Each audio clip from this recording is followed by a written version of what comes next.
Takže ešte raz príjemný dobrý deň. My sme radi, že sme sa mohli takto zísť a že môžeme konečne zverejniť mená zostavy tohto ročnej, čo sa týka exhibície Tennis Classic, konkrétne už 4. ročníka. Síce vyzeralo to tak, že už rok dopredu budeme mať jasné meno, ale nakoniec sú veci trošku ináč. Musím priznať, že som dosť zapojený do toho diania a videl som úsilie a poháňal som úsilie Romanové v týchto rokovaniach, takže viem, čo to stálo a myslím, že bolo by dobre na úvod vysvetliť teda, že prečo nepríde teda ten Andrej Egesiani na druhý pokus. Roman, nech sa páči, Roman Šmotlák, nástupca vlastne BD Agency, organizátora tejto školy. Dobrý deň.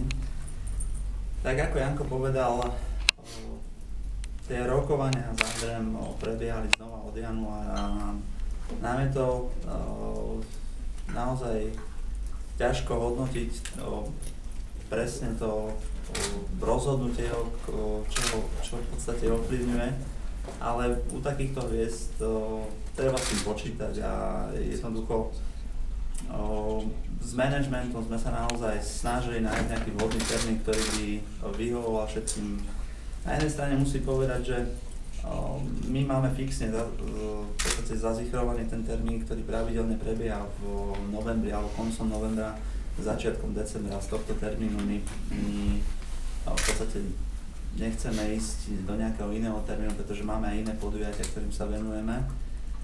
A zase Andrejov management nás trošku aj tlačil do roviny, aby sme našli minimálne jedno ďalšie podujatie v Európe pre neho. Management takisto sa snažil nájsť aj nejaké iné, viete, že hral v Prahe, ale tá Praha sa udiala naozaj za takých veľmi rýchlych okolností.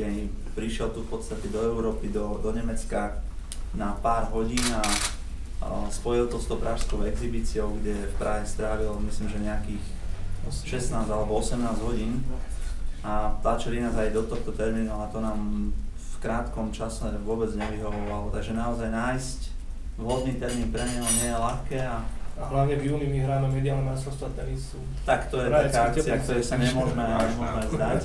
Nemôžeme si dovoliť vtedy.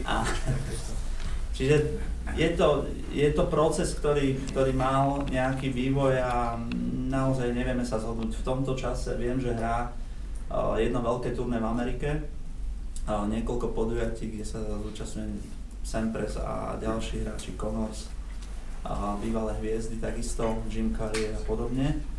A v Európe, keďže naozaj tie financie, ktoré on stojí, nie je málo, nie je to ľahké zohnať ďalšieho promotéra alebo ďalšiu nejakú exhibíciu, kde by on sa mohol zúčastniť, na ktorú by my by sme mohli nadviazať alebo oni by mohli nadviazať na nás.